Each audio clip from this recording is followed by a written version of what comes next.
Do you remember just before we signed El Hadji Malik Diouf, about a week prior, we heard from people involved in the deal over on their side of things. First of all, we had the head coach after the game at the weekend, a pre-season friendly. He said, oh yeah, he's training separately from the group. We're protecting him, we're protecting the transfer, we fully expect him to be leaving. Then during the week, on 2 occasions, we heard from the Slavia Prague chairman and said, whoa. We've rejected 2 bids from West Ham. We are willing to sell him, but our asking price is 20 million euros. If West Ham meet that, he'll move to the Premier League with our blessing. However, if West Ham do not pay that, we'll keep him. Simple as that. But I like it. It turns what feels like a transfer rumour into news. It becomes paper talk to factual, because I trust them. When the head coach and the chairman of Slavia Prague spoke about the transfer, I trusted them. Says a lot, doesn't it? I'm more willing to trust a chairman I've never heard of a club I know little about, more than the chairman of my own football club. But the point of the reference is, I like it when this happens, and I think it just provides factual information on what has been, up until now, a transfer rumour. And the exact same thing has just happened in regards to the pursuit of John Victor, because Davide Ancelotti, who is the Botafogo manager, said the situation with John was already clear to us yesterday. I spoke to him and thanked him for everything he did for the club. His substitute replacement, Neto, Bournemouth, done, is ready. So he's confirming Neto's join. We know that Neto's joined Botafogo, and it feels like he's confirming that John is ready to leave Botafogo and join West Ham. That would be the assumption off the back of it. He doesn't name West Ham, but I think it's a fair assumption. Now, forgive me for being Captain Obvious here, but I think there's 3 possible scenarios as to what's going on in regards to West Ham and John. Scenario number 1, that's our new goalkeeper. Simple as that. We're going to sign John. That's the only goalkeeper we sign. He comes in and he competes with Areola, and that's our 2 goalkeepers for next season. Scenario number 2, we're going to get John and we're going to try and get someone else. Possibly Mads Hermansen. And if that were just to happen, you would expect that would mean that Areola is then likely to leave. Option number 3, John is back up. That we've worked on the John deal. We've got it done. It's all agreed with the player, with the club in Botafogo. Everything's done. It just needs the signature on the bottom of the page. However, maybe that's our backup plan. We're working with Leicester. We're trying to sign Mads Hermansen, or maybe another goalkeeper. But I think it's fair to assume it's Hermansen. And if we can't get that deal done, then we'll sign John. I feel like it's one of those 3 set of circumstances, right? I mean, there is obviously a 4th one, which is Ancelotti isn't referring to West Ham and he's going somewhere else. I don't believe that. I don't really believe that's an option. I think it's one of the 3. It's just a case of which one. I think it's difficult at this point to guess, really. And we all have different desires here. Now, I've spoken about John in the past, and some people, I think, just don't understand the point I'm trying to make. So I'm not going to talk about it from different angles. I'm going to talk about it from one angle today. I want to sign whichever keeper Graham Potter wants.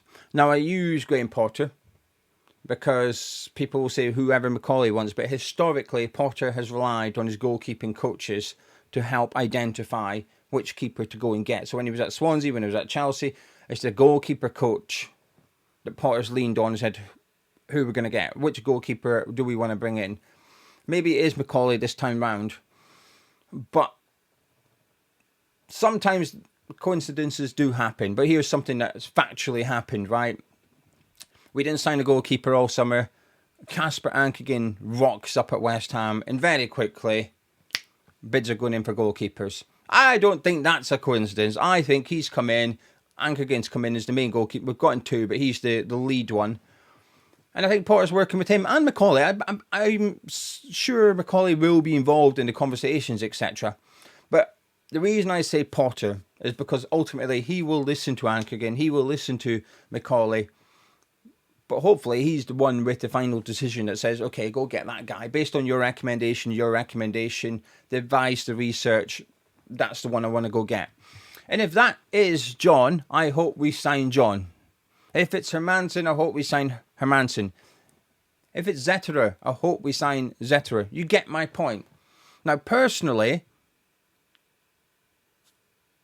I hope Potter wants Hermansen, if that makes sense. Only because I know him. It's difficult for me to want John or Suzuki because I don't know who these goalkeepers are. Zetterer's an average goalkeeper in the Bundesliga. It wouldn't excite me very. I'm not sure he displaces Areola, by the way. I'm not convinced he comes in and bumps Areola to the bench. So that's why I don't want Zetterer. But if Potter wants John, I hope we get John. Potter wants Hermansen, I hope we get Hermansen. Now, the reports were, earlier on the week from Express Employee, that Potter and Macaulay want Hermansen. But again, this is why I think, well, where's the mention of Anchor Game? Why is there no mention of Anchor Game? Because historically, Potter has used a goalkeeping coach. So I just feel like it doesn't quite add up for me yet. So it's a case of waiting and seeing what happens with the goalkeeping situation. But the Botafogo manager, Ancelotti, has confirmed he's basically said goodbye. He's ready to go. His suitcase is packed. He's just waiting to go somewhere. Personally, my dream scenario, I guess, would be that we sign both of them, John and Hermansen, and that we've got a move lined up for Areola. I doubt we've done that, though. But as I've discussed previously, I have concerns that if we bring someone in and they start the season as the number one, that Areola very quickly will become unhappy. And I'm okay with that, by the way. If someone like Areola says, I don't want to play second fiddle, either I'm starting or I want to leave, I'm perfectly okay with that. I completely understand it. I will never, ever have an issue with a player wanting to leave to go play first team football somewhere else. I wish it would happen more often. I think sometimes in the modern game, there's maybe too many comfortable not playing because they're picking up quite a healthy wage. I wish there was more incentive to say, I'd rather go somewhere else and play football. That's my priority. He would have to accept a decrease in wages, you would imagine. We would have to accept a low transfer fee due to those hefty wages that he has. But there would, I'm quite confident there would be clubs that would want Areola. Has Lyon replaced their goalkeeper? I don't know. I'm just guessing here. Is that a move that could happen? I don't know. Anyway, watch this space, I guess. I'm still hoping it's Hermansen. That's my personal preference. However, if it comes out that Potter's number one target is John, I hope it's John. Because I would much prefer Graham Potter gets the guy he wants than West Ham get the guy I want. If that makes... And by the way, I'm not trying to say, oh no, buy that guy because I want it. Before some numpty suggests that. 99% of you understand, so we're going to move on. Right, the Metz striker. But before we do that, this video is sponsored by Surfshark. Right then, things have changed. Things have changed in the UK a couple of weeks ago. You can no longer access certain websites in the UK without providing identification, without taking a selfie. Not a problem. Not a problem if you've got Surfshark. You just go on your device. So if you go on your phone, pre-VPN, it might say, hey, you need to provide ID. Don't want to be doing that. Get Surfshark. Log into Surfshark once you've signed up. Using our special offer. I'll tell you about in a minute. Surfshark. Change your location. Pick a country. That one will do. There you go. In you go. Bang. You can access that website as normal. It's a UK law. So as long as your device doesn't think you are in the UK, you can bypass it. You can bypass that layer of security. Now, I'm not suggesting you get a VPN purely to look at certain websites, but if you are one of the people that used to frequent these websites and now you feel like you're missing out, we've got the solution for you. So what's the special offer? 4 months free. 4 months for free. Go to surfshark.com/hammerschat. Links in the description below. And then sign up to the terms that you want, going by the length of period you want. Length of period. Your mind is in the gutter. Sign up to it. And then you can give it a try. And if you change your mind, within 30 days you can get a full money back guarantee. But here's another perk you've got, as well as a geolocation. Unlimited devices. You sign up once, unlimited devices. So if sometimes you access those websites on your computer, sometimes it was on your phone, don't worry. Sign in Surfshark on both devices and you can continue browsing just like you did before the new law came into place. Surfshark.com/Hammers Chat. Right then, Metz striker Idrissa Gueye. We got linked to him a little while ago, didn't we? Well, no, we did. I spoke about it. And it went quiet. It's back. The transfer rumour is back. And the rumour is that we are preparing a €15 million offer for him. I still don't know who he is. However, the information has changed a little bit between the rumour coming out and the rumour over the last 24 hours. And that is that Kyle McCauley attended a Metz pre-season, the club he plays for, just for clarification, to scout him in person. I'm all for these types of transfers. Even though I don't know him, I'm okay with it. If the club have identified an 18-year-old striker and they think this guy's going to go on and become top class, brilliant, go get him. Punt money. 12 13 million quid punt money. Now, when you're skint like we are, or we claim to be, we are, when you're skint like we are, it's a lot of money. But for a well-run Premier League club, punt money, it all depends. Whilst I'm all for it, it all depends on how much money we still have left to spend. If we've got 40 million, then no, don't do it. I think that's a bad use of funds. If we've got 100 million, go do it. We can afford the punt. If it's 60 million, which goalkeeper and midfielder are you buying? Because ultimately they need to be sorted before you move on to this one. And to some extent, in future, long term, my hope is for West Ham that we almost have two separate transfer budgets. We have one for bringing in players for the first team and one for bringing in players to develop. Now, we've sort of already got that. You know, Daniel Cummings, you'd like to think his compensation fee wouldn't have come out of Graham Potter's budget, right? You'd like to think there's a bit of money set aside for bringing players in for the academy that will hopefully go on and make it in the first team. And I think historically it suggests that we have, because we have often brought players in, put them in the under-21s, and they might make it, they might not make it. But we've not done it for someone that's going to cost €15 million. Now, I don't think he would go into an under-21s, by the way. I'm just saying long term, it would be good to be able to bring players like him in and it not to impact the budget that we've got allocated for currently the goalkeeper and the midfielder. I'm not sure we're in that position right now. I think if we were to bring him in, it would impact that budget. So that's why I have some reservations. I do think I would like another striker, by the way. I keep banging on about a midfielder and a goalkeeper. It's not just that. I would like that sorted now before the Sunderland game. And then we move on to fine-tuning. And I think that, for me, involves a defender, a striker, and ideally another midfielder. But I appreciate why we might have a bit of a sell to buy stance in that area of the pitch. Now, the two transfer rumours I'm not going to discuss. One is Raheem Sterling. No chance, no way, don't want him. The most fooling player there is in the world. Get Raheem Sterling to Craven Cottage, and I think he'll do well there. And the other one is Palacios of Bayer Leverkusen. Top player. A bit injury prone, but a fantastic midfielder.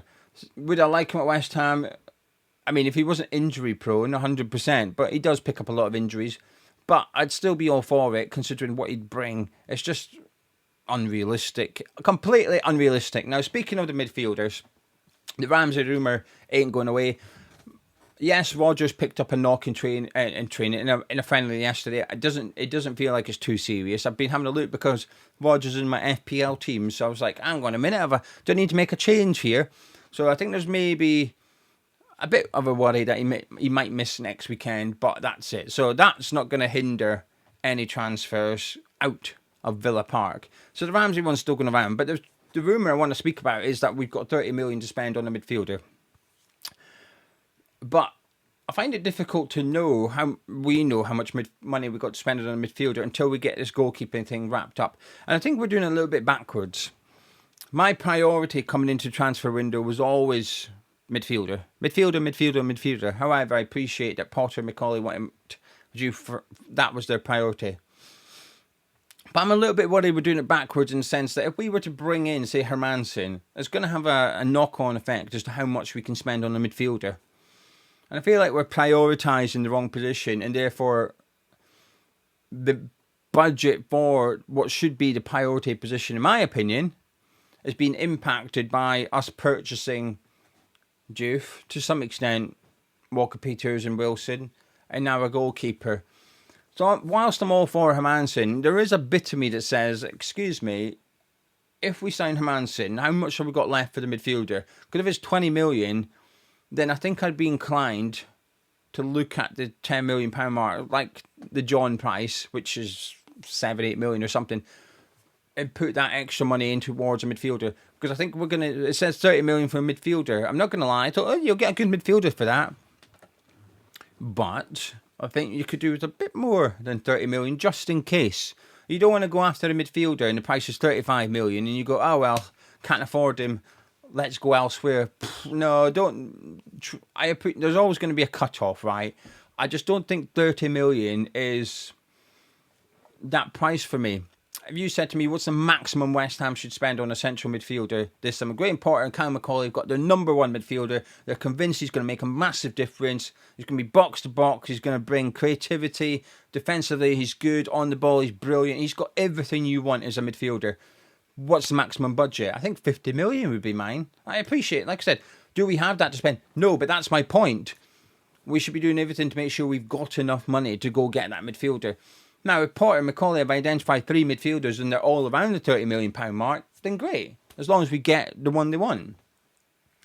The one they wanted, apparently, Yashio, he's done. AC Milan's done now, so we were waiting to see how that would come to a conclusion, because it was dragging a little bit. That's now finalised, so he's completely off the list. So on to the next one. The Ramsey one's not going away. The Ramsey one's got a feeling of... Like, I believe it. I believe the rumour around Ramsey, who I'd be happy with. But I guess that goes hand in hand with the point I'm badly making here. I'm not convinced 30 million is going to be enough to get Ramsey out of Aston Villa. So if that is our budget, then I think we might find us missing out on the player we want. But if the keeper, we get a cheaper one, does that increase the midfielder budget? It's maybe something we've got to look at. I'm just a bit worried we're doing it a little bit backwards, if that makes sense. Anyway, let me know what you think in the comments below. That's it from me. I was wasting a nice quick video. It's bloody 17 minutes long. Me ranting on about John. Subscribe if you're new to Hammers Chat, and I'll catch up with you later.